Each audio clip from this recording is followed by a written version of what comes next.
Hey, Les. Hi. Thanks for being here. Thanks. I appreciate you coming and doing the time.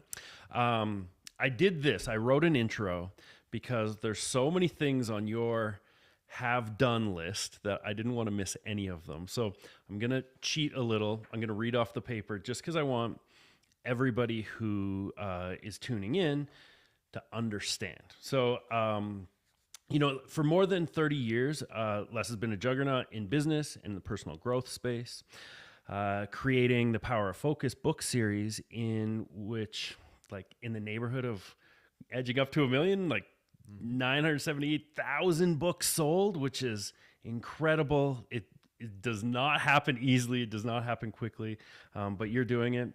Books that you have created, the Power of Focus, the Power of Focus for Women, the Power of Faithful Focus, the Power of College Students, the Power of Quotes, the anniversary edition of the Power of Focus, the 5 Fundamentals, the new book. They've been translated into multiple other languages. You've been promoting and speaking. You've produced over 500 seminars, presented at hundreds more, creating a very successful education business. You've partnered with many companies and people, including Mark Victor Hansen, Jack Canfield, Donald Trump, and a few more.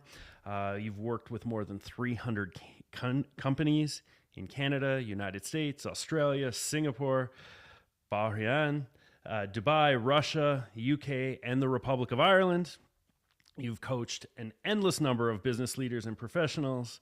You're a father of 2 wonderful, engaged kids who are now adults off on their own adventures. You're a husband to Fran, who holds this whole thing together. Wonderful lady, married for over 48 years. No small feat.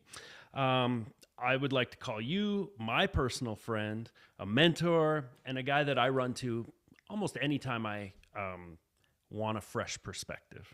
So I think we got a little bit of what you've done. I'm sure there's some things that I'm missing in there, but I'm excited to hear your origin, how you got to sitting at this desk today. So thank you so much for being here, and I appreciate you coming and giving us your time. Looking forward to it. Perfect. So in the effort of capturing an origin story, obviously we want to start back to the beginning. And a lot of these, I think, often can really, obviously they would translate back into childhood, but I think about my own experience and other people that I've talked to. The formative years are early adulthood, right? And so tell me who Les Hewitt was as an early adult. Well, looking back, the biggest gift I was given by my parents. I'm an only child. Okay. So no brothers and sisters. Yeah. And we lived in a sort of lower middle class little home in Belfast in Northern Ireland. Okay. And a big jump for me was my parents sacrificing, which I found out a lot later, to get me into a really good school. And they called them grammar schools in Ireland. And it was a very traditional school, very famous school. I wasn't a great student. I passed the appropriate exams. One memorable point was, I think when you were about 14, junior high, and in those days, you had to make a decision. You go science, or you go art, literature, geography, stuff like that, languages.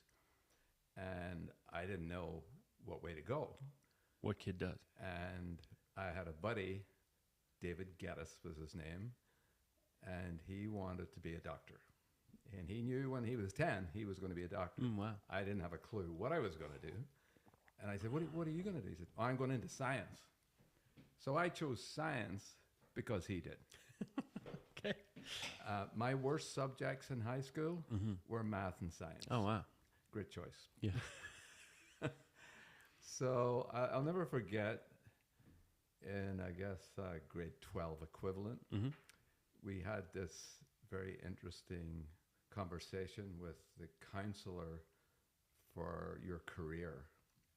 And my counselor was my geography teacher. Okay. That's how expert he was. In counseling. He lined us all up outside the room, called us in one at a time. Hewitt! I marched into the room. so what are you going to do with your life? I thought that's what you were going to help me with. That's right. That's right.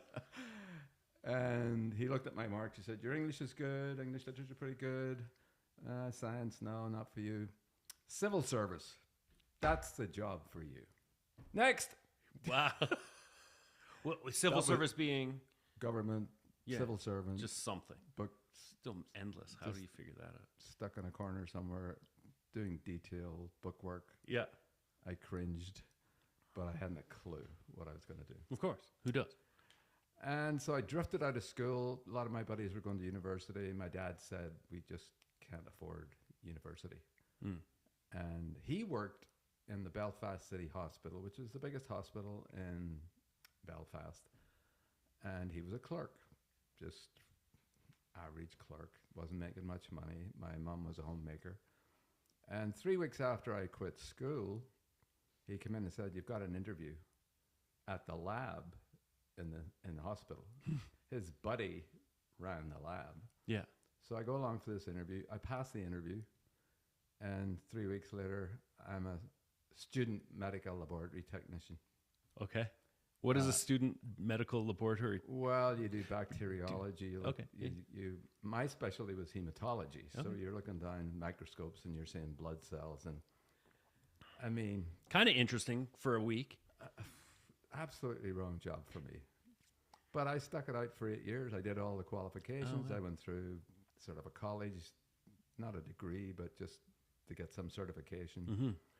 But the biggest thing that was happening at that time, Chris, 1969 then came, and that was the start of what we called the Troubles. Mm-hmm. And the Troubles were really a war. Mm-hmm. And the Irish Republican Army were very keen to unite Ireland. Mm-hmm. And the Troubles, like the history goes back 300 years. Yeah. And very divided, Protestant, Catholic. Mm-hmm. And you're ground zero, Mainly, where you're living. yeah, mainly Protestant. Yeah. And there was a very social-economic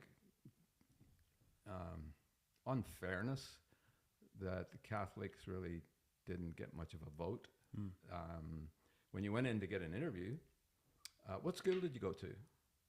Me, Methodist College, Belfast. Yeah. Oh, okay, Protestant. Yeah. If I had said, sent somebody, Catholic. Yeah. And they just, Next. yeah. Yeah. Yeah. It was interesting. I lived in the suburbs and out of school, going through this job that was the wrong one. And I was just looking for a little bit of part-time money on weekends. And there was a pub about 3 minutes from my house. And so I walked down there one weekend. I said, I'd like to get a job for the weekend. I said, got anything going? He said, yeah, well, I think we've got something. Come in Monday. So I go in Monday night, and he said, you can clean up the glasses and do a little bit of serving and stuff like that. Great. Second night, I walked in. No, we don't have a job for you. Oh, wow. Catholic pub, Right. Protestant name. Oh, okay. So on the first day, they figured it out. And a month later, the pub was blown up. Not by me. Yeah. Yeah. That's right. Protestant gangs. Wow. And then the thing that really drove me out of Ireland was, and I should say, I was really interested in sport.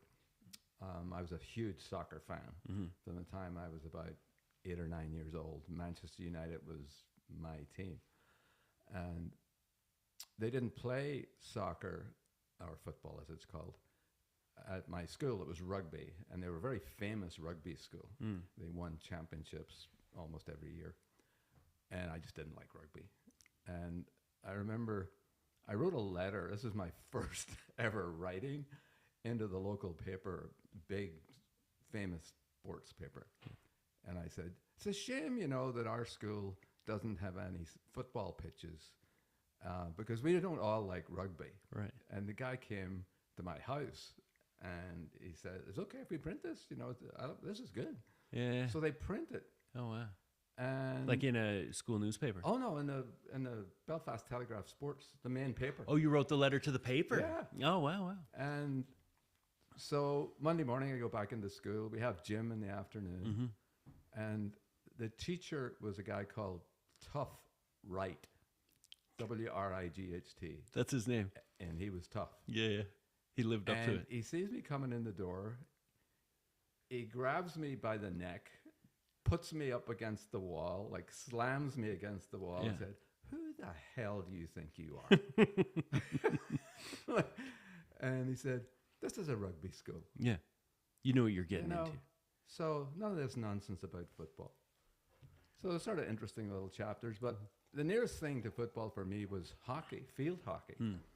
And I started playing hockey when I was about 15 and really liked it. We were the only team that year in 1965 who won the Northern Ireland Schools Championship. Okay. It had never been won before. Yeah. And we had the great privilege of going into the assembly, the school assembly, hundreds of kids there, marched us on the stage, lifted the cup, and we got our 15 minutes of fame. That's right. And it's never happened since. Never happened since. So when did you come to Canada?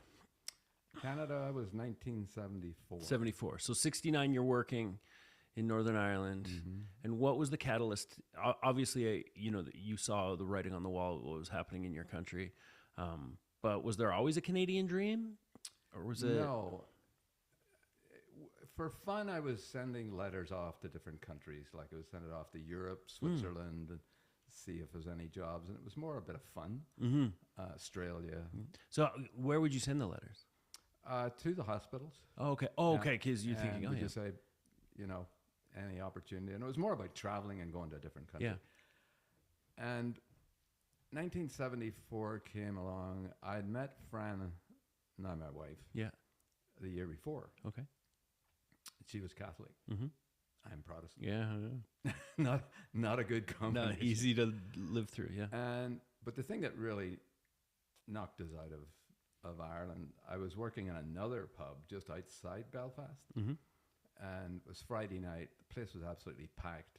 I'm doing waiter, and at that time you couldn't park your car in the parking lot. They had big barriers up because they were afraid of car bombs. It was happening a lot. 10 o'clock that night, the manager comes running out, screaming, "Everybody out! Out! Out! Immediately!" Because we're worried. And we just took off and ran out. And there was a car had crashed through the barrier and parked it right up beside the window of the restaurant of the pub. And we heard later there was 500 pounds of explosives sitting in the back seat. And fortunately, the army bomb squad came in and defused it. Yeah. And I thought, okay, that's it. Yeah, enough's enough. Let's go. Yeah. And it was funny because there was a friend of mine who worked at the lab, and he moved to Canada, and he sent me a letter saying, "Hey, there's a job in Calgary for a hematology supervisor. The supervisor runs the lab." I was just a tech. And I just fired off a letter, just like everywhere else, and they come back saying, "You've got the job." Oh, wow. And so I said to Fran, "You want to go to Canada?" And she said, "Yep." Yeah. I didn't know anything about Calgary. I asked a couple of questions. We had a phone call with the supervisor, and he said, "We get more hours of sun in Alberta than anywhere else in Canada." That was enough. Sold. That's right. So we arrived That's in enough. Calgary. The interesting thing, we arrived in the evening, and it was Calgary just like it was lit up. So many lights. Yeah. And at that time, there was a blackout in Belfast, so there was no lights on. Could have been more opposite. So we arrived there and hit Cowboy Town. And I walked in the first day on the job, and I was told, "You've got 19 women to supervise." Yeah. No men. No, man. 19. And so the job you were coming from was mostly men. Yes. Oh, yeah. So a And little culture shock. I was just a lab tech. I Yeah. was now running the hematology department At the main hospital. out of my okay. depth. Yeah. Yeah. 100 What's the times. best way to learn to swim is to jump off the diving board. But again, I was in the wrong job. And Right. what How was- long did you do that job for? I was 8 years in Ireland and then another six in years. Calgary. Yeah. What I enjoyed was I set up a training program for the students that would come in every year, and I liked that. Yeah. And I was teaching them just sort of basic stuff. Mm-hmm. But, after 3 years, I was thinking I got to get out. I got to do something And else. I didn't know. And what is interesting, I had a bit of an entrepreneurial flair, I guess, but I'd never really done anything. Mm-hmm. So when we arrived, I thought, what's different here? Or what don't they have that I'm used to? Mm-hmm. And the don't they have was there were no discos. Okay. And they had you would go to a wedding and there'd be a guy playing records. And Yeah. it was back in the day with the turntables, Yeah. And the guy wouldn't say a word. Right. And he'd play the music he liked. Yeah. And a lot of these things were dead. Yeah. And I thought, I can do better than this. Right. And so every Saturday night we used to go to what we call the disco and the hockey club or whatever it was. Yeah. And so that very first year, I thought, we'll do a New Year's dance in the hospital. Yeah. And we put posters up all over the place. I rented a ton of equipment, had to learn it pretty quick. My dad sent me all the best records from the UK Oh, okay. that you couldn't get here. Couldn't get. All the big names, Queen, and all the big bands. Yeah. And did a deal with a record store to get cheap records, and you had to buy the little 45s, Yeah. And we ran that dance. It was sold out. And we charged, I don't know, $10 or something. Yeah. Which is a lot. So that was 1975. And sold out. How many tickets do you think you had? Do you remember? Probably 200, 250. Yeah. So that's not Yeah. like. And But there was nothing in the city going on New Year's Eve. Like that. There were other parties probably, Yeah. but it was I love music as well. Mm-hmm. One of the things that I saw the Beatles live twice. Cool. And once it was just, I think we were about 14. Mm-hmm. And I bribed my school buddy, Dennis, to queue all night to get tickets outside this little theater, 700, 800 people. Yeah. And so we arrived that evening, and I said, "Do you get good seats?" He said, "Well, I got the tickets. I don't know where they are." Right. 12th row center, Cool. and no big stadium. Mm-hmm. A Little big- intimate a venue. big velvet curtain. Right. A couple of lights. Yeah. Four The guys place walk out. went nuts. Cool. And I thought, well, I'm not going to get too excited about this. We're all standing on the seats. And they did 30-hour, it was a 30-hour set. Yeah. 30-minute set. 30 minutes set. Yeah. And they did that 3 times. We got to see one 30-minute. Wow. So they were hot seating every 30 minutes. Yeah. A new audience came in. And they played their biggest hits, and Yeah. we were just blown away. Absolutely. Incredible. So, and then they come back the next time, there were 5,000 people. Yeah. Yeah. So that was sort of cool. But so the Interesting. music thing took off. Mm-hmm. I would And go that's to- what kind of whet your entrepreneurial appetite. Yeah, and I learned how to sell. Right. And I would go out at lunchtime from the hospital, Walk around. and I'd book appointments with local junior high schools. Okay. I go in and meet the committee who were having their prom thing Yeah. going on, and I'd sell them on, you got to have this. Yeah. And then we had strobe lights, we had a light organ, we had all sorts of stuff that nobody had. Nobody had. Yeah. Yeah. And I was charging twice the price. Right. And then weddings was another thing. We did generations of weddings. Oh, wow. So I ran this for about 12 years. Oh my gosh. And I was making more money on the weekend than I was working full-time at the Full-time. hospital. Yeah. And is that when you left the hospital? Well, the interesting thing was I was doing a Christmas party. I didn't know who the company was, and so I did my usual thing. Mm-hmm. And it was a big sales gathering. And at the end, they were handing out these big checks, 10,000, 15,000. And I'm thinking, what the heck's this, And so I did my gig and never thought anything of it. And then one of the guys who'd been there called me and he said, you should come to the meeting we have. Like, there's an opportunity here for you. This is a really great company.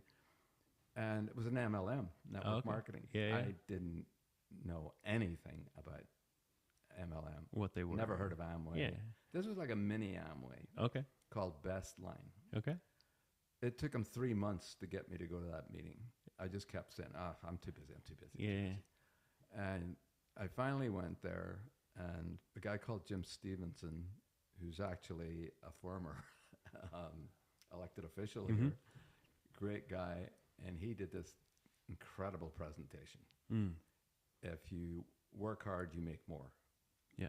And I'm thinking, that sounds good, but Right. I'm not getting that at the moment, Right. apart Yeah. from the disco. Yeah. And so after 3 months, they got me to go to this meeting. Fran had to come along as well. And it got me started in this network marketing company. Okay. Yeah. Yeah. And we became the #1 distributors in Canada. Wow. You and Fran. Yeah, inside about 6 months. Right. And we got a $30,000 bonus for the end Incredible. of the year, which at that time was, Yeah. A house. this is 1979. Yeah. As you buy a house. Yeah. And I built a team. Cool. And it was so funny. That's where I met Jim Rohn. Oh, okay. And Jim Rohn was on cassettes. Right. Your training package was Yeah. six old cassettes Yeah. by Jim Rohn. Right. I'd never heard of And him. it was like in a binder that was like puffy, right? Yeah, and it was shrink wrapped, Yeah. and that was the training program. Yeah. And I'd never heard anything like it. And then when I look back, and it was very basic, but Jim was he just hit me at the right moment. Yeah. And I didn't get to meet him for probably a year and a half. Yeah. And it is interesting, like his material is, it is basic. And a lot of times when you tap into some of this, like, like, I don't know a great way to describe it, but simplified development stuff, I knew that stuff, but you do need to hear it. And especially when you're young, and if you haven't heard anything like it, it's quite profound. And quite I think of some of the stuff that I got to tap into. I had this mentor, Greg Habstreet, Oh, yeah. and he early on had me managing his rental properties for free. And my choice, because I didn't own property, but he had a set of tapes, which were called the Proactive Landlord. Oh. I can't even remember who wrote it. I did do some, or who recorded them, but I did do some Googling years later to try and find them. But they were like that, incredibly profound. And sure, it was about being a landlord, but it was about so much more than that. It was just about how to create systems and expectations and how to engage with people in a way that ensures a successful relationship. I'm going to use transaction. Not that it was about money, but this one was about money. But it kind of set you up for how to just engage with people and set expectation and live up to expectation. Anyways, so you're now left the hospital. Mm-hmm. You're now in your MLM. I might pure commission sales. Mm-hmm. Yeah, eat what you kill. I'd never done that really. Right. But one thing I learned was. But you had the DJing to fall back on. Yeah, and that was interesting because I thought, I know what my expenses are. I have to rent a hall. I have my equipment. We have a bar set up. We've got some food. So it was easy to calculate all my costs. Mm-hmm. And then I thought, it'd be really good if we could get paid in advance. Okay. And so we had some almost like groupies after the first 3 or 4 dances. Yeah. We ran our own dances. Yeah. We weren't, and I'm still doing some of the weddings and stuff, Mm-hmm. but we ran our own. We rented a hall, and about 250, 300 people would show up. Yeah. And so I got a few of these people, one in particular, girl from England, she must have sold 50 tickets every time. Oh, wow. And I said, but you and your friends get in free. Yeah. Okay. Sell the tickets. And we're $5. Yeah. $5 each. Yeah. And we had all the money in before anybody showed up. Incredible. And I thought, that worked pretty good. Yeah, I don't hate this. But yeah, Jim Rohn, one of the things he taught me was, he said, turn your car into a university. Okay. He said, stop listening to rubbish on the news or music you don't like or whatever. Mm-hmm. And he said, and so I would just put his cassettes in and I'd wear them out practically. And yeah, he was a master. And then, of course, after that, I started my own company because Bestline sort of took a big dive. Oh, okay. What was it? What was their problem? Why did they start? What caused the pivot? Well, Was it that the product that they had wasn't great, or the support wasn't great, or you were just getting tired? Were getting pretty tough on network marketing. And Amway got slammed with a massive multi-million-dollar fine. Because what were they doing that was? They would say this is more like a pyramid scheme. It wasn't a Ponzi scheme. I mean, No. Amway's still going. They're doing billions every year. Yeah, lots of people that do well with it. Yeah. It was like, okay, you're getting these people to buy this product, but you're not selling anything. You're just recruiting and recruiting and recruiting, and then you get paid a percentage. And they were trying to turn it into a Ponzi scheme, the government. Oh, okay. And so they're trying to project it like a Ponzi scheme. Bestline just got hit. With all this talk going on, and it was harder to get people. And so then the worldview of the consumer was that because there was buzz around that it wasn't great, then people were like less likely to engage, less likely to buy. And there were some scammy network marketing companies that really, spoiled everything. Mm-hmm. But yeah, I just signed a 5-year lease for my own office with Bestline. Oh, wow. And the whole thing went upside down. Fell apart. And I remember saying, how am I going to pay 5 years of this rent? I have no money. Right. Yeah. So I ran to the landlord and I said, look, I'm going to run around all these offices with posters and just see what I can do. And nothing happened. Mm-hmm. And then I had another meeting with him. I said, I can't afford this. I mean, I just have no money. Yeah.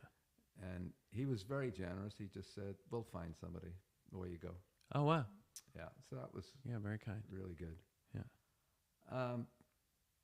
What happened after that? Yeah, when Bestline went down, I had no job. Mm-hmm. Our kids were very young. And we were coming into 1981, 1982. Okay. Big recession. Right. Hit in 82, 83. That was when it was at its worst? Would you say? Or is that when it started? Interest rates were 22%. Yeah, wild. I think it was 1980 maybe. But what was I going to do? And then one of my friends from Bestline, he said, I'm working with this guy has an executive search company. You should come and join us. It's commission, but you can make really good money. Mm-hmm. So I go in there. I've never done anything, and I don't even know what it is, executive search. So he said, okay, your role is geologists and geophysicists. Go find some. So you're finding the talent, and then you're going to find a position for them? Exactly. Is that the idea? Okay. Yeah. And I worked for 6 months and never made a cent.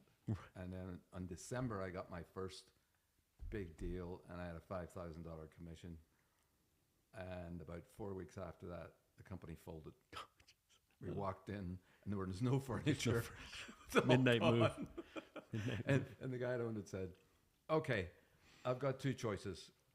I either pay the phone company, and we might be able to keep going for another couple of weeks, or we pay you your commission. Yeah. Everybody's like, we'll take the commission. Yeah. So I was on the street. Yep. And with two young kids. But also, Jim Rohn and Bestline were great at setting real goals in your life and getting excited and motivated. And we had set a goal to build a really nice home, at the time a dream home. Mm-hmm. And we found this lot, and it was beautiful, looking over the mountains, and we thought, oh my goodness, this is fantastic. And the builders were all going out of business. And so we found a builder, and we got a real deal on the lot, and he started building, and he contracted the guys to come in. And we had the framing done, and then he said, you need a mortgage. And I thought, well, how do I get that? He said, you got to go to the bank to get a mortgage. So you gave him a deposit. He's already working. He's got sticks up now. And then he's like, by the way, you have to pay. He forgot to ask me, do you have a mortgage? Right. And so... And this is because he's bad at business, or he was so desperate for the work, he's going to go? A bit of both. Yeah. But he really wanted to help us. He was a really neat guy. Oh, okay. And so we were designing the house, and we're getting all excited about it. And so I have an account at the Royal Bank in the Calgary General Hospital. And I go in there and I see the bank manager. At that time, you could have a relationship with the bank manager. And I said, I'm starting this new business. It's called Achievers Canada. What's that? Okay. Well, I bring in these experts, and they educate people like salespeople and managers. And, we've done one already, and it's been successful. And he said, well, I need a bit more information. And I said, well, I need to get a mortgage. And he said, okay, but I need to give someone for, I was like, what do I give him? Jim Rohn's tapes. This is the type of person that we bring in. Mm-hmm. He said, take it home with you. Oh. Okay. And he said, okay, great. I'll listen to it. And he said, come back in a week. And he'd been transferred just at that point out of the main bank over to Bowness, which is a little side branch. Okay. And I don't know if he was running it or whatever was going on, but he was working there. And he said, okay, 10 o'clock Friday morning, come in, we'll get the paper signed. Oh, wow. I go over, he's not there. And I said, I'm here to meet Dennis. He quit. What do you mean he quit? I'm sorry, we've got the mortgage signed. Yeah. He said, no, he quit 3 days ago. And so this other bank manager, I don't even have an account in this bank. Right. And I'm walking in with the plans for my house under my arm to Yeah. show Dennis. Yeah. And she says, I don't know how you got this thing going, but there's no chance you're going to get a mortgage here. And then I rolled out the plans, and I said, but this is the plans of the house. Yeah. And do you know what she said? I could never afford a house like that. Right. Well, why would I want to approve And I'm you? thinking, I got to find out where Dennis is. Mm-hmm. What's going on? Did you find I out? found him. Where was he? He was living, I forget, I must have had a phone number or something. And I went up to his house that night, knocked on the door, Yeah. and said, I think you owe me an explanation. Yeah. And he's got this real, I don't know what the way to describe the look on his face. Sheepish. Sheepish would be mild. Yeah. Oh, wow. Guilty. Okay. And so I go into his home, and I said, okay, there's a story, tell me it. Yeah. He said, I hated the bank. I've Hid. been there, hated it. Oh, hated. Hated the job. Mm-hmm. Been in there 15, 20 years. You know those tapes you gave me? I listened to them. I took 11 pages of notes, and I quit the next day. Wow.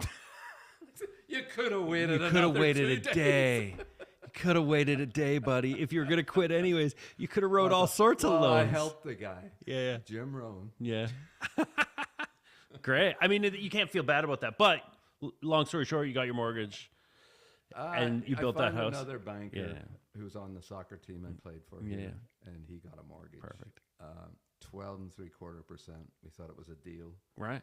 and the house didn't get quite built. We in February 1983. Yeah. We extended.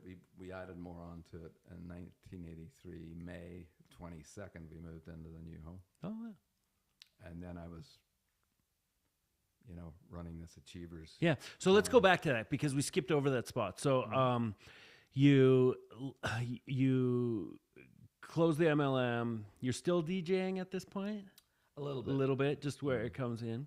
And then where's the idea for Achievers Canada? Achievers Canada, right? Yeah. Yeah. So Where did that come? That executive search company, we approached the owner, and the guy who had recruited me into this business his name was Joe, and he was one of the key guys at Best Line 2, and he loved Jim Rohn. And so we said, why don't we bring Jim Rohn in? Mm-hmm. And, it could be great. Yeah. And so the boss who owned the company, the executive search company, said, yeah, I think that's a really good idea. So we went out, we hustled, 700 people showed up, Wow. and we packed the place. Jim came in, Yeah. did a phenomenal job. So, and this is the first event of Junior or of Achievers No, this Canada? is just a one-off. Just a one-off, and you ran it through that executive search business? Yeah. Yeah, sorry. okay. And I got so buzzed. But it became a profit center. Yeah. Well, it was just a one-off. Yeah. And then the company went bust. Yeah. And so I was sitting thinking, and Jim had told me, he said, if you ever get stuck, really stuck, you feel your life's in a mess, you don't know what to do. He said, I want you to take a notebook, and he said, write down your 10 options, because you always have 10. Mm-hmm. Never heard of that before. Right.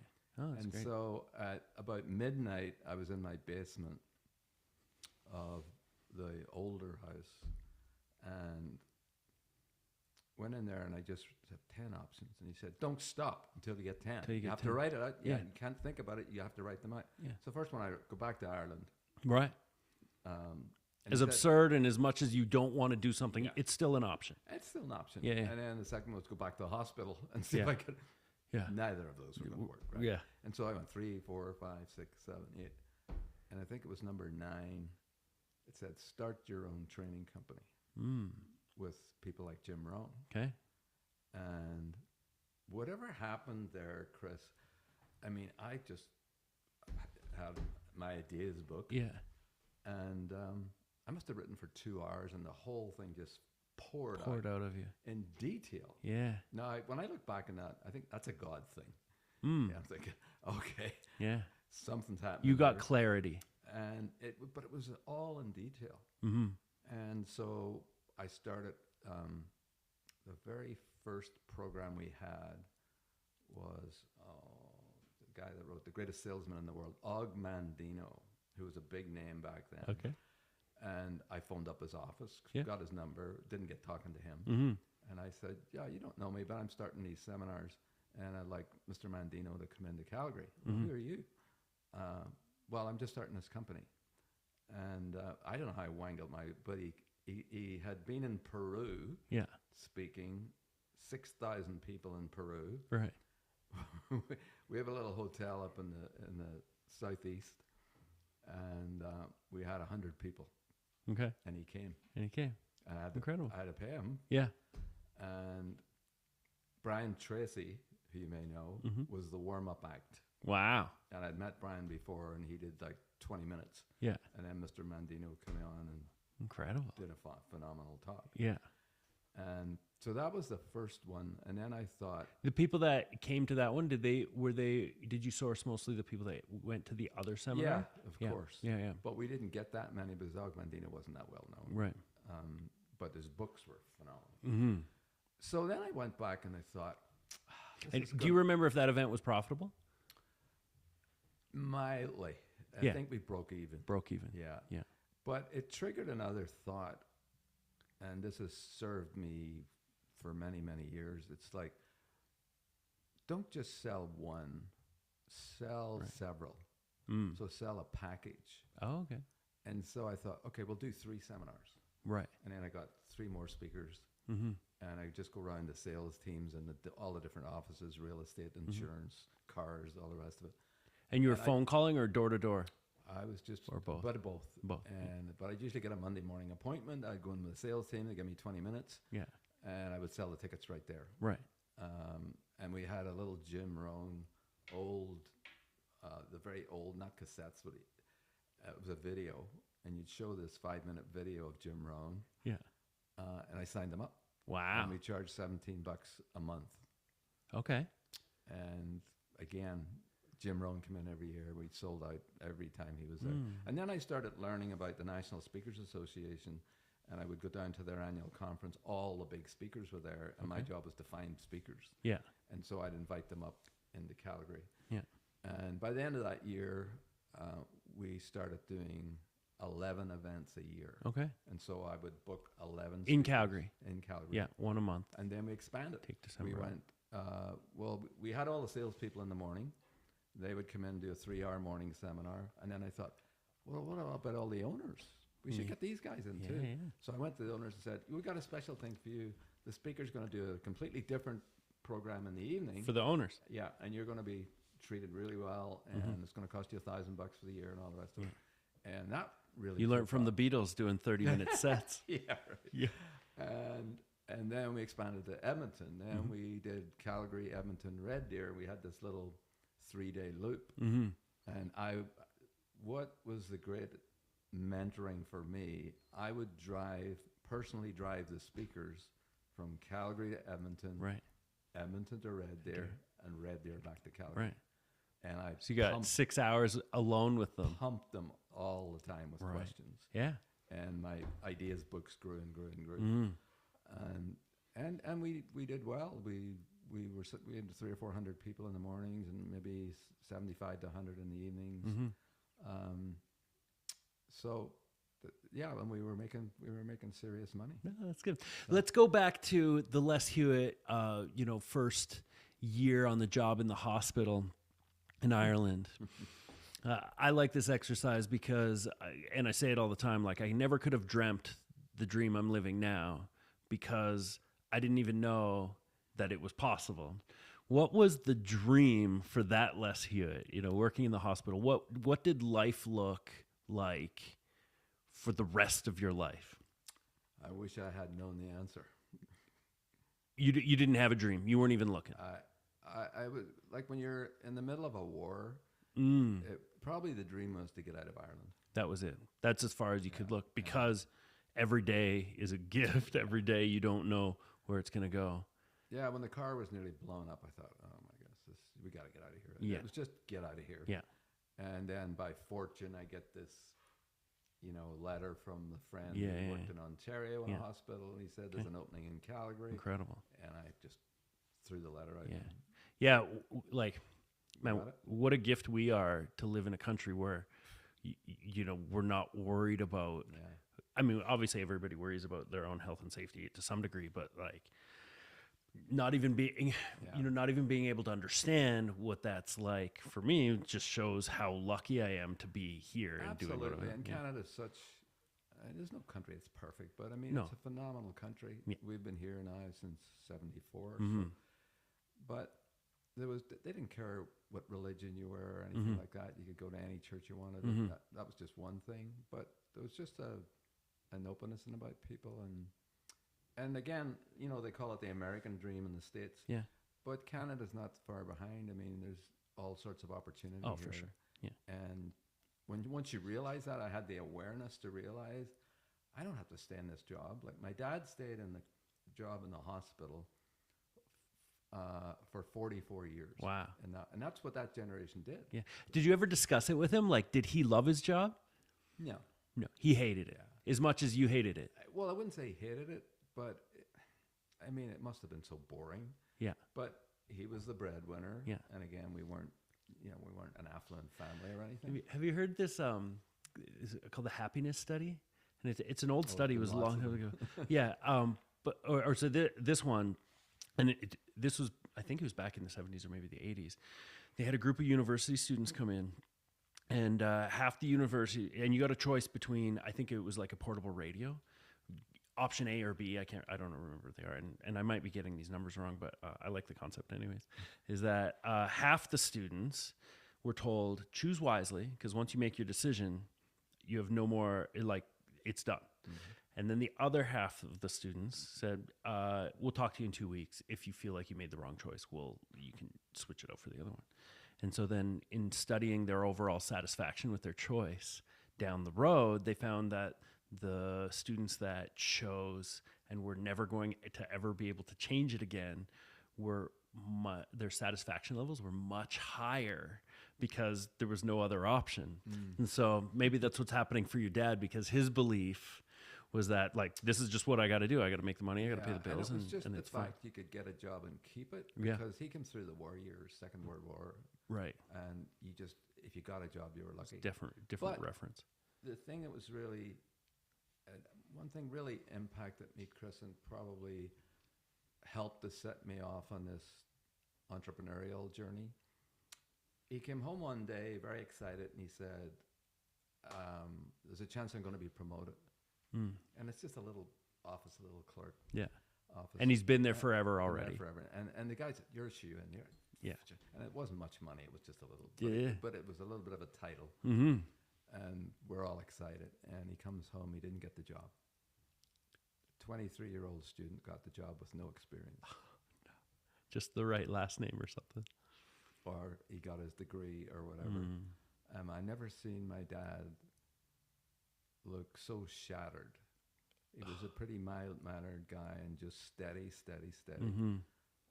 And he was just absolutely, just couldn't believe it. And I thought, it's never going to happen to me. Yeah. I'm going to And he actually took a job part-time, and he's in his 60s. Mm-hmm.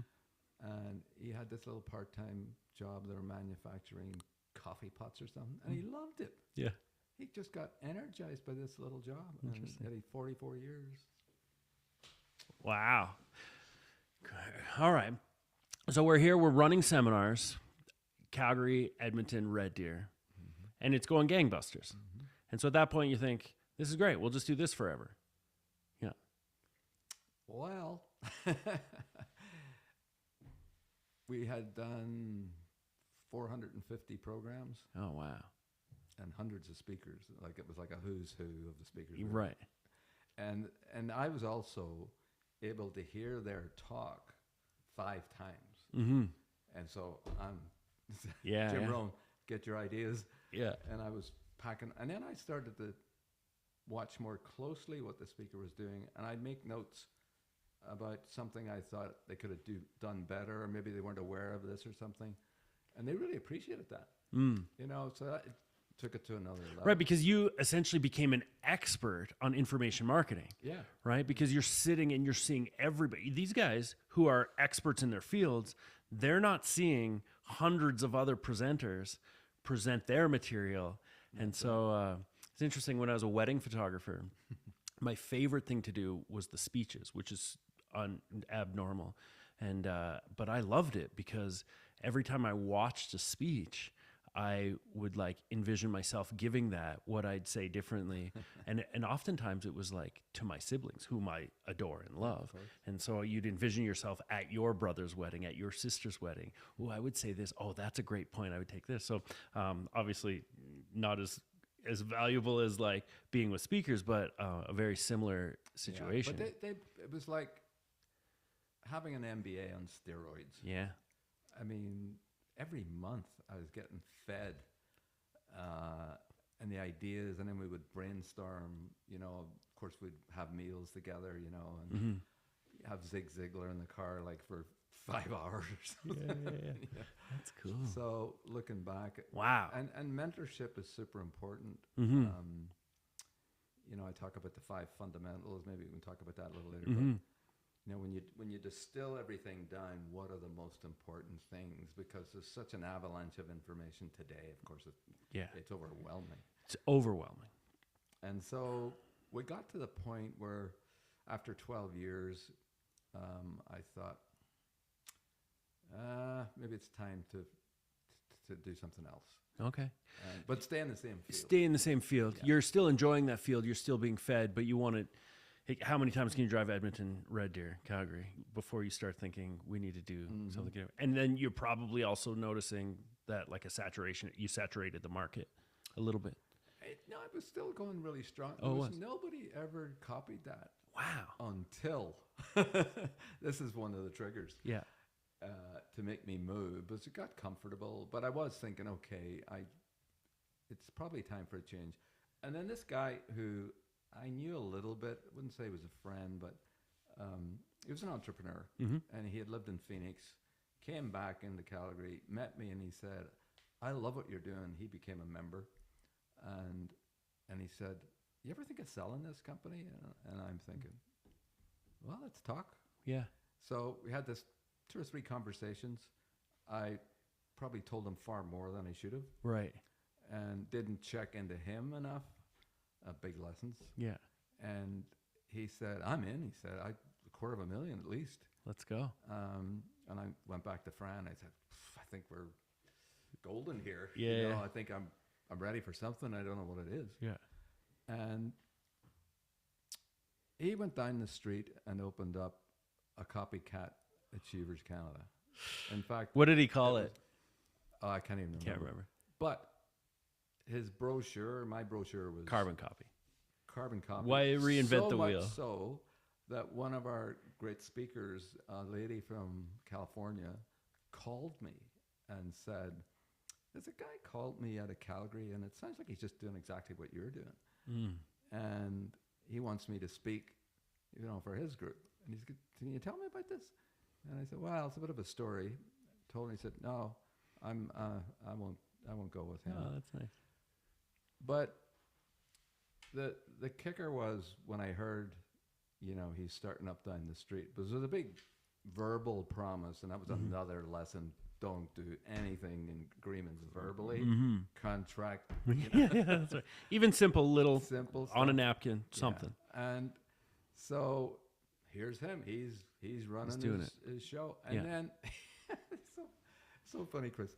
He sends his spies to my program. There's a girl sitting in the front with a notebook. Every word I said, she's copying down. Wow. And I just stopped. She's writing a I script. just stopped and looked at her and said, are you getting all this? And she went beetroot. And so he was sneaky. Yeah. The other thing I was doing, I was writing an article every month in the Calgary Business Magazine. And I had the inside back page, which is a great place. Mm-hmm. I didn't get paid for it, but it was good exposure. Mm-hmm. And then the editor phoned me up one day and he said, Les, I think we're going to close that. You know, we're not going to do any more with you. And I said, oh, okay. I said, it's been fun and enjoyable and I think people like it. I said, can I ask you why? And he was reluctant. And I said, come on, you owe me an explanation. Yeah. He said, well, there's this other guy. Seems like he's setting up something and he's going to take out full page advertising for the next 6 months. If we get the one back page. condition. Yeah. You take less off the magazine.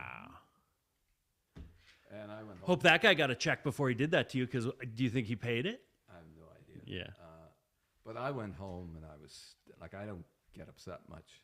And I had a big chat with Fran and I was just, you know, and here's what she said. And when you have a good wife, there are moments when they support you so much that they can change your life. And she said, here's what you're going to do. You're going to plan your last seminar. You're going to bring in a big name. You're going to pack the place. And you're going to have a celebration for 12 years. And I thought, brilliant. Great. Tell everybody it's the last hurrah. Yeah, and I think it was Mark Victor Hansen or something. And Chicken Soup was going nuts at that time. Right. And so we did it. And I thought, okay, now what am I going to do? And then I learned about 6 months after this, the guy who had copied went out of business. Yeah, of course. He imploded. He didn't have any legs. And we knew that was going to happen. His marriage fell apart and all sorts of stuff. So then the next big idea was to, okay, the thing about seminars, a lot of people, they go to get their little fix, you know, their little pump up every month. And the thing I regretted was we couldn't track actions and results. Right. Because it was a 3-hour deal and in out. And we had lots of people that would come up and say, this is life-changing, this is incredible, you know, my business. But we couldn't measure it. Yeah. And so I thought, I'm going to take business leaders, entrepreneurs, let's put a bunch of them in a room. And I created a 2-year program. Oh, wow. And so every 6 weeks, we would, 25 to 30, we'd meet for a full day. 6 days a year. Wow. And because of that, we were able to really dig deep into the challenges they were having. And you had this team of people who were all very knowledgeable, and they would throw their ideas. Yeah, ideas are flying across the table. And I just got really good at facilitating. Yeah. One of the other things, Chris, that happened was I had amazing, what would I call it? Just acceleration with people who were experts in 3-4 day intensive work. Okay. And there was one called Omega in Phoenix, a man called George Adair, was the best facilitator I've ever seen in my life. So Fran and I went down to that, and we were just blown away. I mean, it was all personal development, self-improvement, but at a level I'd never seen before. Oh, yeah. Very intensive. You'd be there to 3 a.m, and you'd be started again at 8 o'clock the next morning. What was he doing differently than you were seeing elsewhere? He did what he called the deep work. Okay. So he would really dig, and he had these activities that you did that I'd never seen in my life before, that just engaged everybody. And it was, for a lot of people, it was very emotional. He never charged anything. He ran this for 30 years. And I've never seen anything. I was with him for about 12 years. Seemed to go in 12-year cycles. But I learned so much from him. It was just incredible. And then Jack Canfield came along, and he. How did he do it? If so he was facilitating these groups in these deep, intensive programs, and he wasn't charging for it.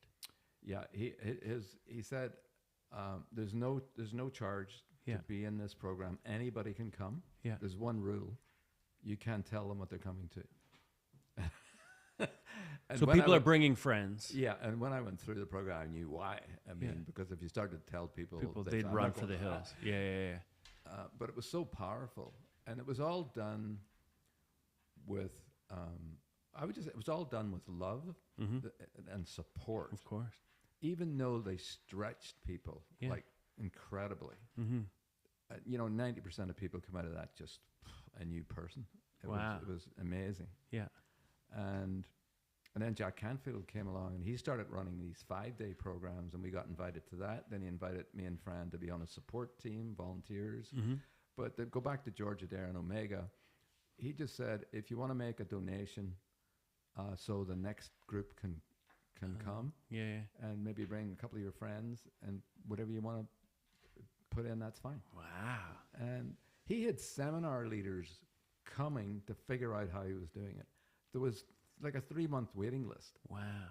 Just to get in. Yeah. And people were thankful enough that they were donating, that it was able to keep going. So people gave $1,000 or whatever. And then we started to do them up here instead of Arizona. We ran our own show up here. Oh, wow. And it was packed every time. Yeah. So that was a massive thing. And Jack Canfield, 5 days with him. We did years of support with his program. And there are other people like Dan Sullivan, the strategic coach, ran his program for about 12 years. Yeah. So all these. So at this point, you're mainly a facilitator. Yeah. You're seeing value over here. You're seeing people that could take from that value. You're connecting those two, and that's what you're doing at the end of like Achievers Canada, or towards the end of that. You were presenting as well. You were speaking a little. You were even at the end of Achievers, I did a panel thing, and I put myself on the panel. Yeah, and then I brought people in, like a one-off, like Tom Peters, who's a big name, and we filled the Jubilee. With like 2,000 people. Yeah. That was interesting. About 3 weeks before the event, we like nearly sold it out. His office phoned up and said he can't fly. Why? Ear infection or something? Ear infection. Oh, wow. Really? Couldn't fly. And we got 1,800 seats sold. What do? You get to send a car for him. And no. And so he was really good, actually. He said, there's no way I can get to Calgary. And he was super busy. We were really lucky to get him. And then about 3 months later, he rebooked it. Yeah. And we actually we sold more tickets. The second time? And people all wanted to see him so much. Oh, wow. And created even more of a market. But it was the mentoring in the car was like incredible. Profound. And I go home, I'd make notes and and the ideas were just popping all the time. Really so I always smart. tell the young people, it's find a mentor, find a champion that really wants to help you genuinely. It's a fast track. Yeah. School won't do that. Yeah, I've experienced that in my own personal life. Early on, 18, 19 years old, I had a friend turn me on to kind of learning outside of a traditional school. Up until then, I had no idea that this whole other world existed about like people educate. Like to me, and up until that moment, education was junior high, high school, university, and those were the only options to get educated. And so when the doors opened up to like all of these other people, man, it was incredible. I remember a friend took me to like there was a local guy doing some sort of Robert Kiyosaki branded events around here, and I went to that, and I was just like, oh my God, what is this? This is a whole other. The people talk about the family I came in. Nobody talked about money or how to grow or your shortcomings or any of that kind of stuff. So it was incredible. And early on, I had an opportunity to get paid to do some audio engineering for a seminar, and I don't know how old I am, maybe 19 or 20. And I'm sitting at the back of this room, and I'm mostly playing music at the breaks and managing the recording of the event. The speaker wanted to package it and sell it after, and so I came in to do that as a paid employee at my normal wage. Anyway, so I spent the weekend there. I think Friday, Saturday, Sunday. I can't really remember.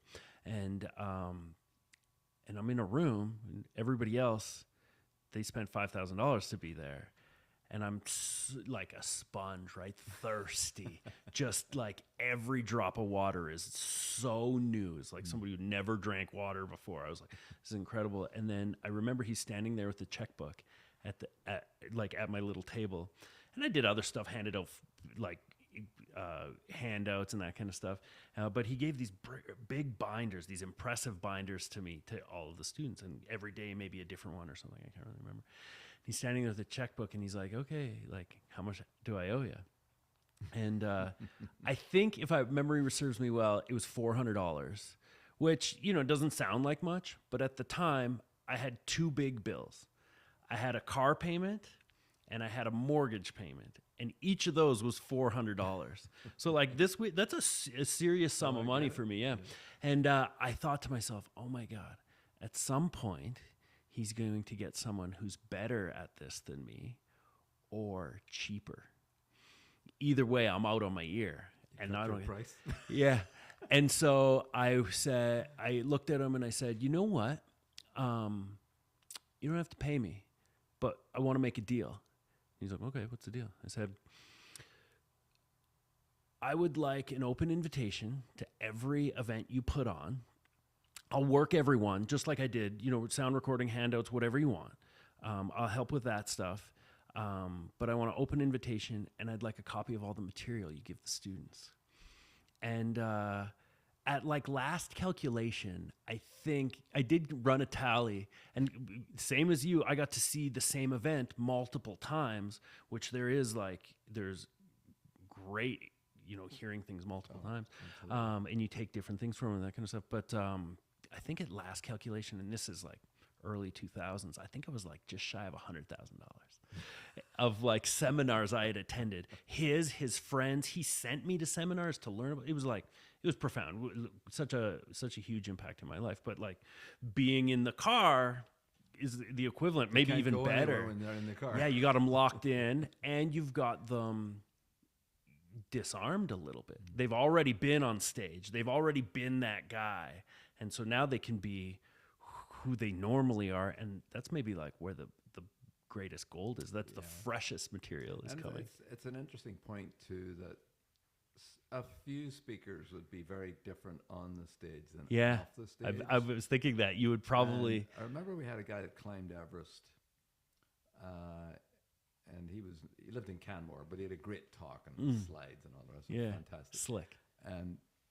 But he came in early, and we helped him, make sure the stage is all right and sign check and everything else.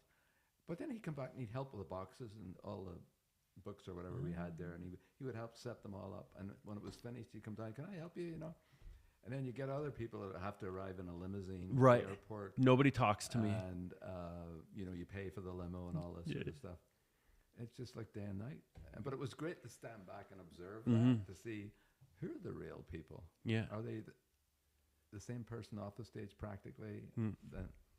And yeah, you learn lots just watching. Hey, but also very interesting because you can kind of start to formulate whom you want to be in that very sphere. True. Yeah, Jim Rohn always said it's not what you get in life, particularly money.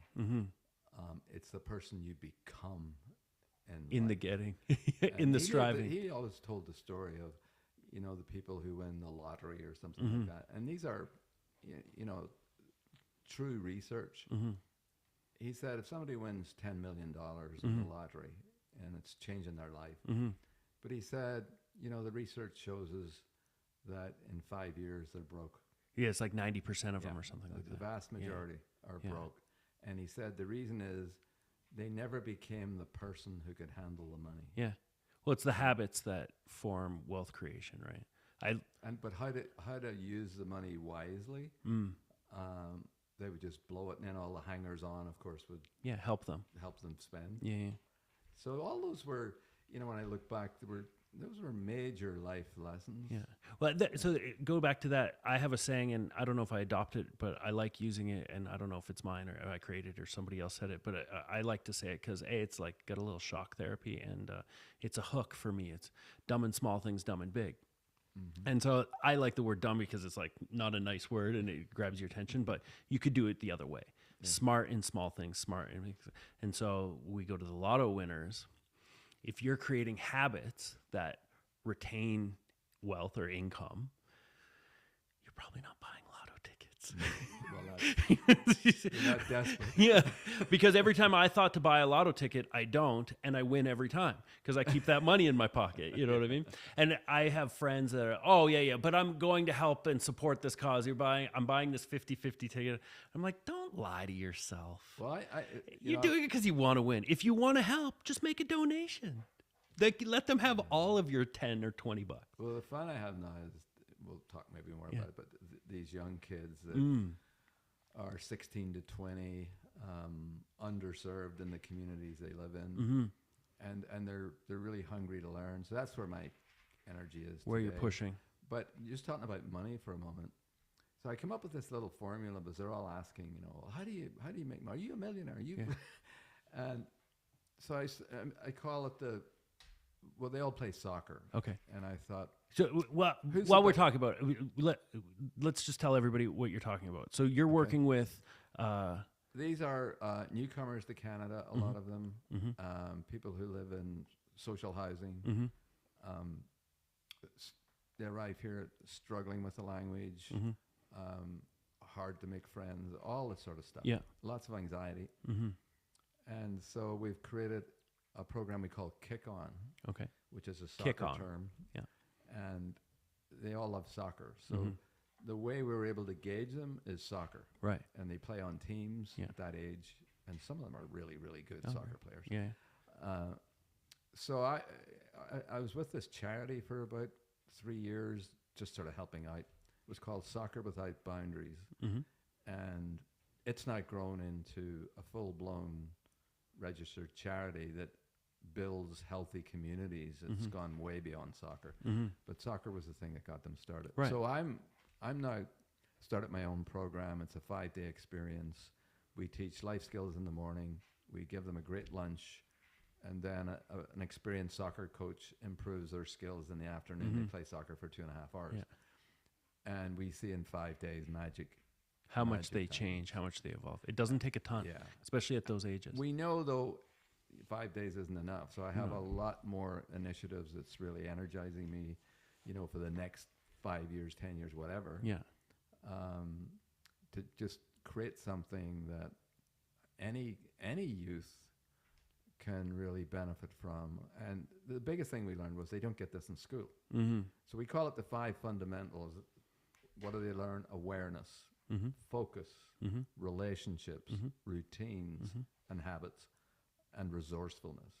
And what I did, Chris, when I turned 70, I'd done all this stuff and we can talk about the books now if you want, but so I'd done all that, and I thought, okay, what am I going to do now? I mean, I've done this. I've traveled the world. I've spoken in tons of different countries, and really had a great life. You're feeling satiated career-wise. Yeah, it was an amazing journey, and had the mentorship of the best in the world. And I thought, I asked myself 2 questions. I said, what am I most passionate about? The 2 things I'm most passionate about.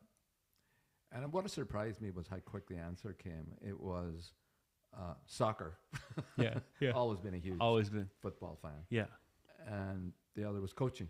And I thought, well, how can I put those 2 things together? It doesn't seem that it's possible. Yeah. 2 weeks later, another God moment. That's what I believe.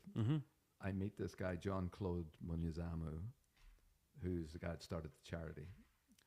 And he escaped in 1994 one of the worst genocides in history, the Rwandan genocide.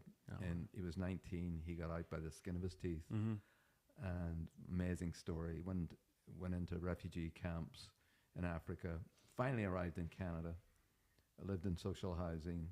Had a couple of kids. And on Saturday mornings, they'd go out to the local little park and they would just play soccer. And after a while, all the kids started to come out. And so they all started playing soccer, and he just organized. And then he invited me. He says, you should come out on Saturday if you like soccer and, just help us work with the kids a little bit. Yeah. So I did that, and all we did was, I started a little tournament thing, and they all seemed to like it. And then afterwards I thought, I wonder if these kids, the older ones, are interested in any personal development. So I did a 6-month pilot project, took 11 of them, 8 boys, 3 girls, again, 16 plus, Get into high school, and every Sunday night we spent 3 hours for 6 months in their little social housing apartment, and they were just hungry, like far exceeded my expectations. I threw everything at them. All the stuff I'd learned from gym roll, and the business stuff, and attempted to put it into their age group. Give them a big exam at the end. We had a big celebration. They were getting like 90%, and it was a tough exam. And we had a big celebration with all the families, and I thought, this is incredible. And I thought, no, well, how can I top that? And then I created, the last few years, I created this 5-day experience. And we only get to do it 3 times a year because it's school related. Summer they work. So we get 2 dates in the spring and 1 at the beginning of the year. And by this December, we'll have over 200 graduates, which doesn't sound like a lot, but we still big ripples. And the stories, we've got our website up now, and we have really big goals. Well, what is the website, just if somebody wanted to check it out? It's Kickon. It's one word, KICKON, kickon.ca. And I've set up a not-for-profit, registered federally, and basically doing something different because, when you look at the world of business and how do you make money, there's 2 extremes. So you can have a product or service that's not expensive and you sell it to tons of people. And the other end, when I was doing my own one-on-one coaching. Oh, there, look. We've got that on the screen there. Let's kick on. Thanks, Jenny. On the other end of the spectrum, and you've done this yourself, is you create a product or service that's very valuable, but you charge a lot for it. And you don't need a lot of customers. You don't need thousands of customers, right? And in the middle is a whole mix of everything. A million different ways, So what I've seen in charities, I've been on the board of other charities, and they see that it's so difficult. They're going, can you give us 5,000? Can you give us 10,000? We want to do this. And the biggest charities usually get all the funding, and it's very difficult. So my deal is, and you can tell me what you think. I'm saying, okay, soccer, biggest sport in the world. Right. There's 3 billion people watched the last World Cup. I want $10. Right. For this. Yeah. I want $10 for Kick-On to take these kids into a completely different level and generations more of these kids. Right. And start integrating other youth that are not in social housing. Right. There's a book written recently I read called The Anxiety Syndrome. Forget the guy's name, but he'd spent 30 years researching kids from 10 years old up to 1920. And he said, what changed everything was 2010, the smartphone was invented. And you've probably heard the stories, but it's called anxiety syndrome because there's never been so much anxiety and worry with social media, huge, and particularly for girls. Suicide rates, depression, drugs. I mean, it's messy, incredible, and these algorithms are totally addictive. TikTok. It makes sense to me that if I had a product, I'd want to find ways to make it the most enticing to my customer. The trouble with that is we're talking about young children and keeping them connected. And it's just not enticing. They know it's addictive because that's how they create the algorithms. And you can't stop watching. I mean, I don't watch TikTok much, but I've done it now and again. And you see 15, there's another one. There's another one. You go down a wormhole. And the game is, there was a great documentary called The Social Dilemma a few years ago. And I think they targeted Facebook, but oh my goodness, what they were doing. And the whistleblowers that came out of that and said, you don't have any idea what these guys are doing, especially at that age. So I'm pretty pumped about it. And so we're working, so you're... I'd say it in a non-kind way, but you're hooking them with soccer, a fun game. We engage them with soccer because they love it. It's a universal language, and something that they enjoy. And I love it. and if they got nothing more but to get to play like a healthy game of soccer, like that's enough already. But to expose them to all these other opportunities and ways of thinking. You know, we see the kids that are on the edge. It doesn't take much to tip them over. No. And there was a guy, I won't Either mentioning- way, yeah. into a positive light or negative. There was a kid came over from Ukraine and speaks good English. His mom and him got out of the war, and he came to the program because his English was good and he loved soccer. And he came up to me at the end and he said, "Wow, this is unbelievable. I've never seen anything like this before." And I said, "Well, that's great, but this is only a start. You know, you need to start practicing this and actually doing some of the things and making habits." And he hung around for a while, and then he just disappeared. And cut a long story short, and there's people that track in the charity, they track these kids, where are they, what's going on. Yeah. Ends up in a gang, drugs, easy money. He has Status. a gun in his car, Yeah. and he's on social media showing how much money he's making. Ugh. And you just say, can't keep them all. Well, of course. I have this. You can't pick your puppies is a saying that I say. And it comes from a motorcycle trip through rural Mexico, driving out in the middle of nowhere. There's a dog on the side of the road, this brand new, days-old puppy. Of course, everything within me grabbed the brakes, you know. And then I'm like, God, Chris, what are you doing? Like, what are you going to do with this dog? You're here for a week. You're like, maybe it's got responsible ownership and they're just over the hill. But in my head, I'm like, that's going to be a pancake dog. But what are you going to do? Pick it up and put it in your jacket for the next week and then get on an airplane? So anyways, you keep riding and you can't pick your puppies, which is now something that I say to myself to make sure that I'm being as effective as I possibly can for anything. Because when you do pick a puppy, you'll do really well at it. Yeah. But I guess kick on is, you know, obviously the goal is to affect as many as you can, as many children as you can in a positive light. But yeah, you can't hold every single person's hand. No. Like fitness. You can't take every single person to the gym. You can't make them do the reps. You let people know. And so much like me, it's timing. Yeah. And Jim Rohn came along at the right time. Probably 3 years too late. Yeah. Or I could have been out 3 years earlier in my job. But maybe not, because maybe you weren't ready to listen. That's probably true. Yeah. And same with this boy, like, you know, now he's obviously making some choices that we wouldn't choose for him. But it doesn't necessarily mean that he didn't get a message and that maybe he needs a few things to happen before he recesses to that. Yeah. I say awareness is like if you get one idea and you take action, it can change your life for the better. Just one idea. Yeah. And that's all we're doing is giving them real life strategies that they can use and practice. Yeah. I've started a leaders program, which is incredible. We only take 8 people. Okay. And we select them after they've gone through the 5 days. Right. And it's a 6-month program. So every second week, we just meet at my home. Yeah. And they're getting jobs. And money, of course, is, you know, big. Yeah. So I created a formula. And because they're soccer players, Lionel Messi is probably the best player in the world. Yeah. Most Ronaldo. famous for sure. Yeah. So we call it the Messi formula. It's got another E. And this is what we laid out, the financial freedom formula for these kids. Yeah. So M is for monitor your money. Know where it's going. Know what you're spending. Know what you're doing with it. E is for education. Learn about money. Yeah. Find a mentor. Read the books. Get online. Learn everything you can. And if it's a specialty, like you're interested in real estate or something, learn about that. The S is, there's another E, is have an emergency fund because stuff happens. Yeah, life happens. And you got to put something away. The other one is earn more. So get out there if you need 2 jobs. Get a little side hustle happening. Get the side hustles going. Yeah.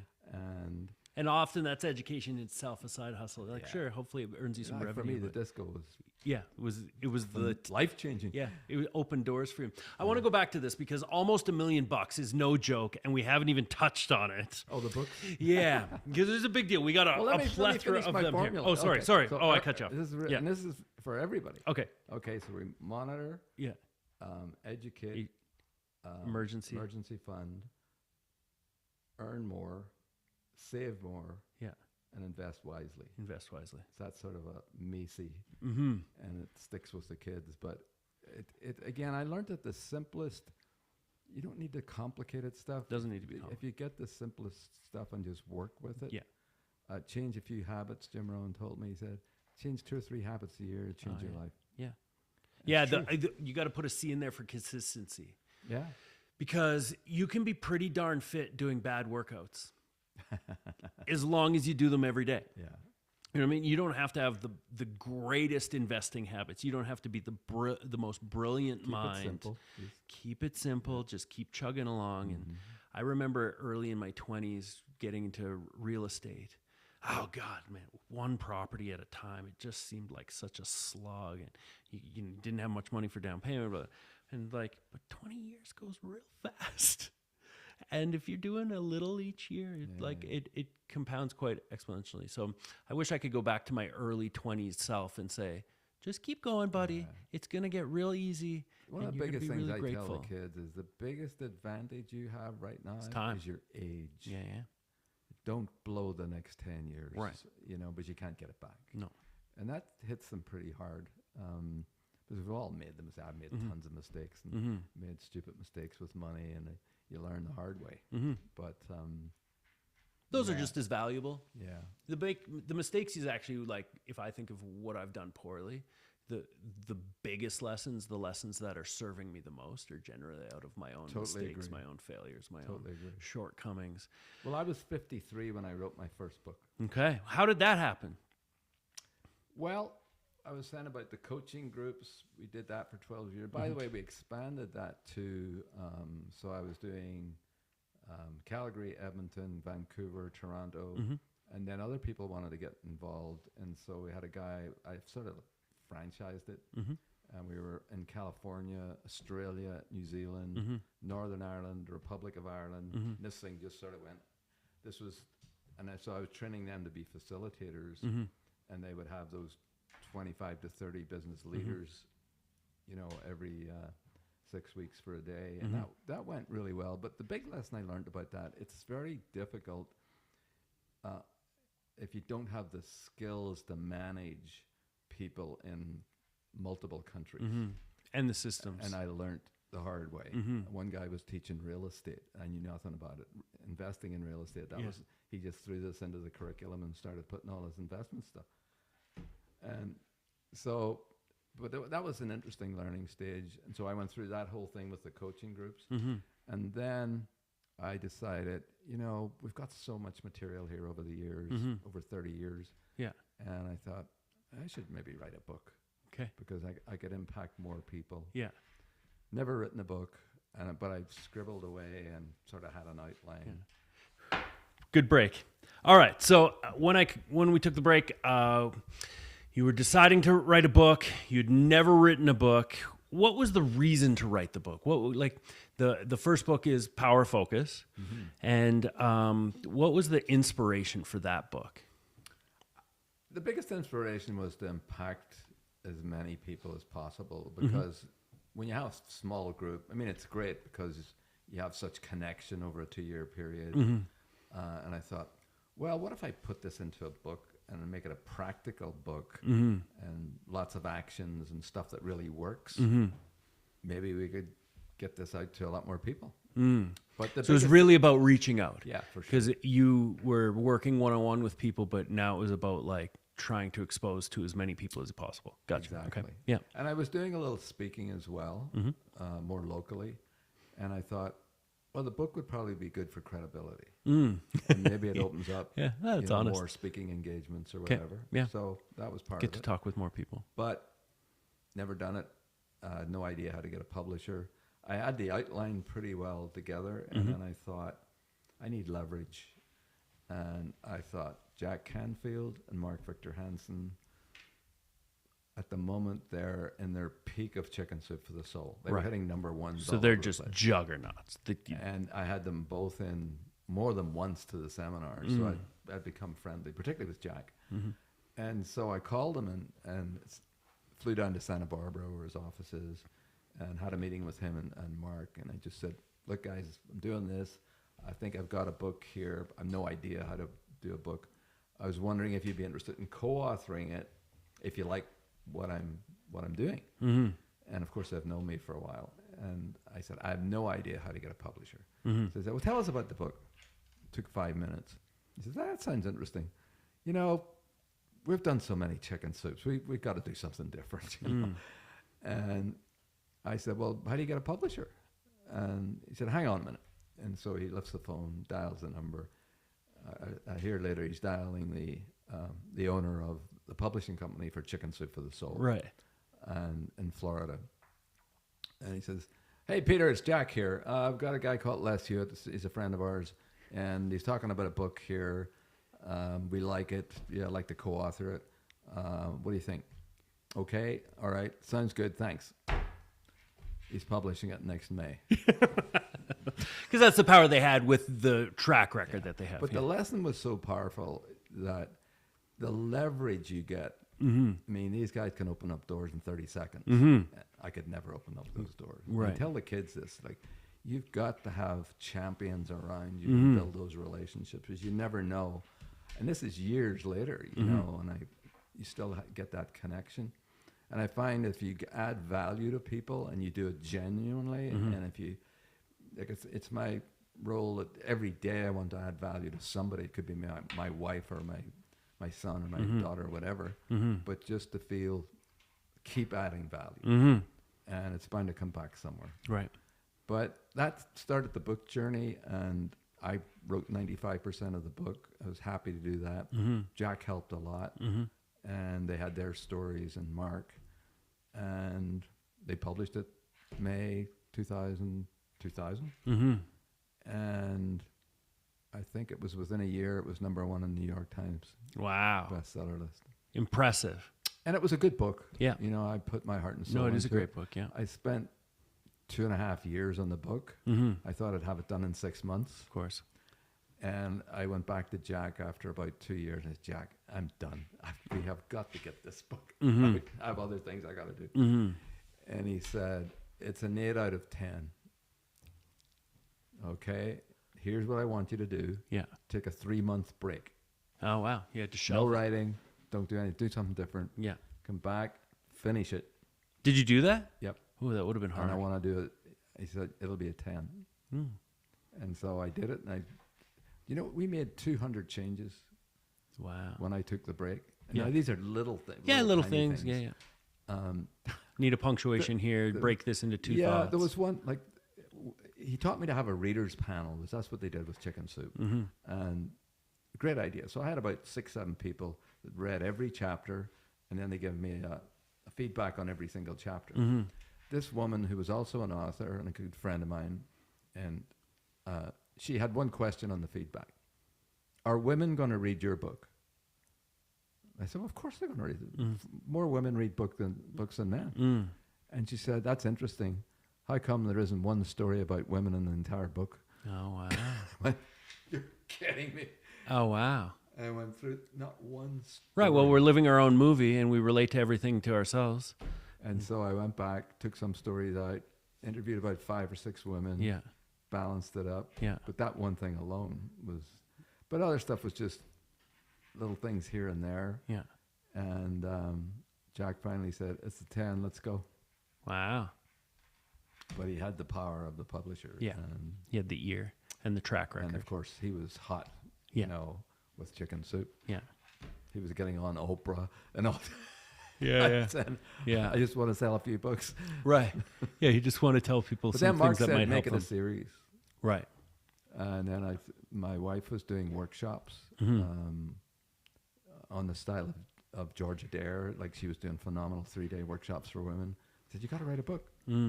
So I said, okay, I'll help you with the book. I'll be the co-author. These guys won't be on it. It's just you and me. I've only got 3 months. Okay? We're going to do this book in 3 months. So she shut everything down. I shut everything down. Yeah. She did the writing. We were both separate rooms. And I would edit and play with it and put some of my stuff in. And it was done in 90 days. Oh, wow. And it went on to be a bestseller. It's international as well. And without any marketing, 100,000 copies. And she got great workshops and made her own business. You know, Yeah. So. And had a positive effect on Oh, thousands. we still get incredible stories from women. how the book Yeah. affected their life. Beautiful. So we did that. Then college students College with students, your son. Yeah, my son. There's a really quick story on that. I said, you need to, we write the book. I'll help you. You need somebody to write the foreword who's well known. Yeah.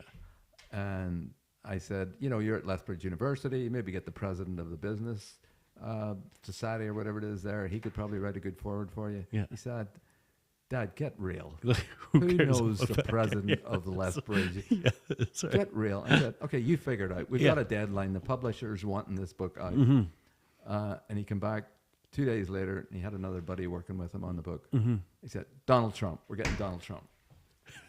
And he was hot with the Apprentice. This is pre-presidential Trump. Yeah. And The Apprentice was hot. Oh, yeah, right. I said, really? Do you know Donald? Because I don't. Yeah. He said, we're getting Donald. Okay, go for it. Love it. So he was going to conferences in university, and he would meet all sorts of different people. And he met a lady, and he said, we're getting Trump. And he put he opened up his computer and screenshot, he has on. They created a mock cover of the book. And on the top it says, forward by Donald Trump in big letters. Yeah. Every day, visualize. He's looking at visualize, it. Visualize. And visualization does work. Mm-hmm. Anyway, long story short, he met somebody at a conference. She put him in touch with somebody in Phoenix who was helping create products for Trump University, which went nowhere. Yeah. But It did go somewhere. they were doing Not what we wanted. packaging products for Yeah. Trump. And then through that connection, they got connected to the president of Trump University in New York. And then they got a meeting with him in New York, and I went along with the meeting. And so we were sitting in this guy's office, and we laid out the draft of the book. And he said, let me have this for a couple of days. Do you think Trump will actually sign this thing? I don't know. He likes education. Comes back a week later, Trump signs it. Incredible. Writes the forward. Yeah. Now, today, It may not be. It may not be as beneficial. I mean, it would still get talked about. yeah. And, But, I mean, the publishers were thrilled. Yeah, of They course, thought, because he was on whoa, fire. The Apprentice was one of the biggest shows on television. And we don't need to get into all the politics. Yeah. But, I mean, I but it was prefer just, if we don't. the visualization is powerful. They wouldn't quit. Yeah, They said, we are making this book happen, and we're Yeah. going to get a big name that's going to recommend it. yeah, which is a great takeaway. And it's helped thousands of kids. Yeah, So- and I mean, I remember when that story was going on. I was in early 20s as well. Me and your son, Andrew, went to school together, and so I remember when all that was taking place. And it's easy to see it now. 25 years later or whatever, how any big audacious goal that you want to chase after is doable, and break it into small bite-sized pieces, visualize it, and just keep going after it every day. Be consistent, and eventually you'll see some of that. You had mentioned to me earlier today about a big audacious goal for Kick On. What's that mean? What's that look like? Well, as you know, the only way I can make this work with $10. My goal is to get 1 million people giving $10 a year. Yeah, And that's it. And we find some people give more, but of course. but on the website there's a little donation page. It's a not-for-profit. So my thought is, okay, where's the leverage coming Yeah, from? go back to what you know. Yeah, and I thought, okay, let's make a list of names. And so, coincidences? Yeah. If you believe in coincidences. Yeah. I believe it's a bigger power. But a friend of mine, Colin Hoey from Ireland, great soccer player, helped out with the boys a little bit. And now he's coaching. He's getting all his professional coaching badges in Ontario. Oh, wow. And he's getting to know the Canadian soccer team. And I said, do you know anybody where I could get some real leverage to get this thing moving? He said, I know the perfect person for you. I went to school with him. He said his name's Sean O'Connor. He started a company probably 12, 13 years ago in a little town in Northern Ireland on the border called Newry. And the company's called Stat Sports. Today, it's the #1 sports analytical software company in the world. Oh yeah, those are on the back of the players, the data centers. Wow. and they signed a $1 billion U.S. contract with American soccer several years ago. Yeah. Probably one of the biggest deals ever done in Northern Ireland. And they're just growing and growing. The Premier League in England is the best league in the world. They've got all the top players. Yeah. There's the Manchester Uniteds, the Liverpools, the Arsenals, Yeah. all the big teams. He's got 14 of the 20 as clients. Incredible. Including Manchester United. Yeah. So if it's a door opener, I talked to him a couple of years ago, and I was just starting this, trying to. He said, "Yeah, there's not enough story there yet. Come back to me when you've really got something moving." So early next year, that's the phone call. You're going to try and get and on actually face to face. Yeah, and so the goal for Kickstarter, like you want it to blow up, you want it to be global. We want to impact thousands and thousands of kids, and if you look at any of those big clubs, they all have foundations. They do great stuff. A lot of it is more like we give soccer balls and shoes and shirts and all to kids in Africa or whatever. But I don't see anybody doing this, what we're doing.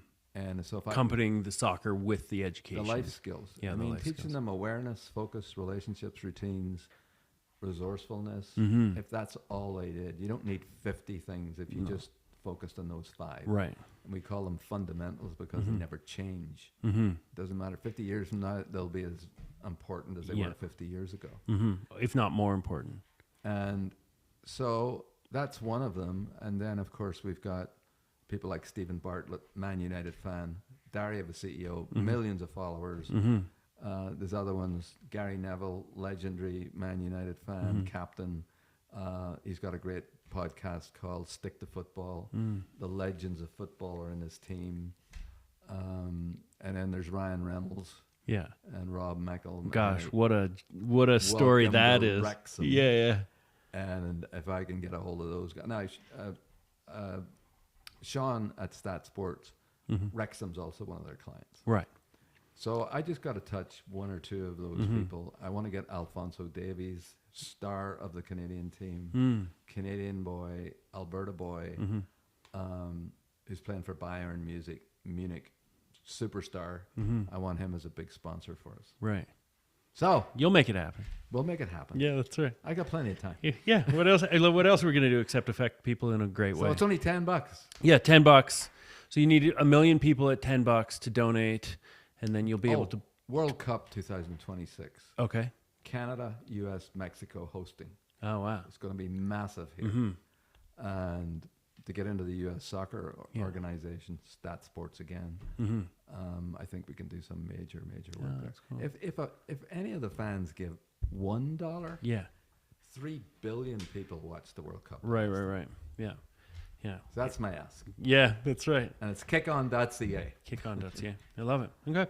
Well, thank you so much for sharing your story. Great pleasure. It was fun to have you on, and I'm sure lots of people will enjoy it. If anybody wants to follow up, it's leshewitt.com. .ca? Yeah, leshewitt.com is the old website. Is your website. Kickon.ca. Kickon.ca is where you want everybody to go. Soccer's the passion. Please help support that. You'll learn a lot more about me too. That's great. Perfect. Well, thanks so much for having me. My pleasure. Yeah, we'll see you again. Great. Awesome. Thanks. Take care. Thank you.